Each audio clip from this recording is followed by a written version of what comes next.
Diversity is not a new concept. It has been instrumental in navigating through countries in many difficult times. What do you think about the role of inclusion and diversity in the history of UK? Well, first of all, as you suggest in your question, diversity is not a new thing.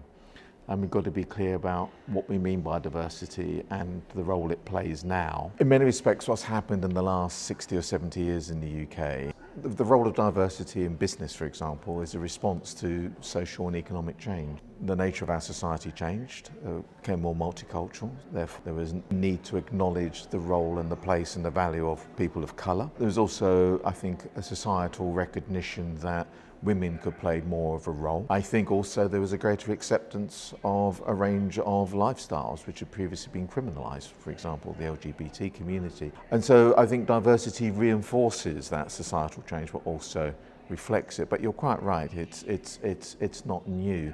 But if you talk about recent legislation, in 2010 we passed the Equality Act in the UK. And one of the things it did, it brought together a range of previous bits of legislation and made it illegal to discriminate against people on the basis of age, sexual orientation, gender reassignment, maternity and pregnancy. About 7 or 8 characteristics have been protected because it was deemed necessary in order to enshrine in legislation the need to prevent that discrimination.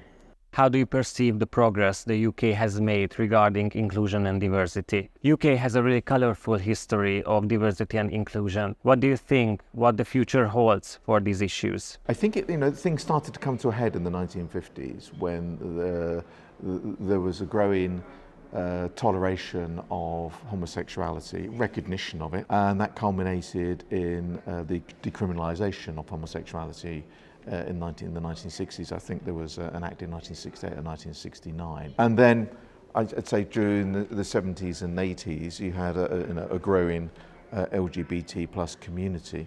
And by the 1990s they had a fair amount of economic power. So I mean it's a question of greater toleration, greater acceptance, and people recognising their own worth, and people realising they have convening power. It's by no means a done deal because there's still a huge amount of intolerance, there's still a huge amount of prejudice.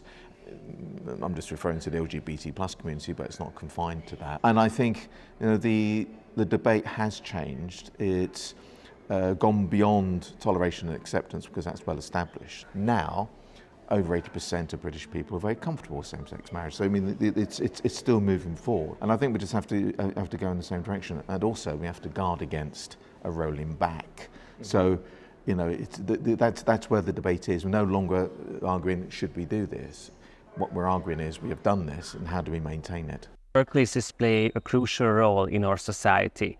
That's where people meet. That's where they get their impression of the world. How can a country or a government can help all these workplaces to be inclusive? In the organisation I work for, the Foreign and Commonwealth and Development Office, we have instituted over the last 15, 20 years a range of new policies which are designed in order to encourage diversity and equality and, above all, inclusion. And they overlap, but they're separate things. We haven't gone down the road of affirmative action. We're different from the States in that respect, but we have gone down the road of, I think, equality of opportunity. So I think equality of opportunity you can certainly achieve. You can't achieve equality of outcomes, I would say. That's quite a challenge.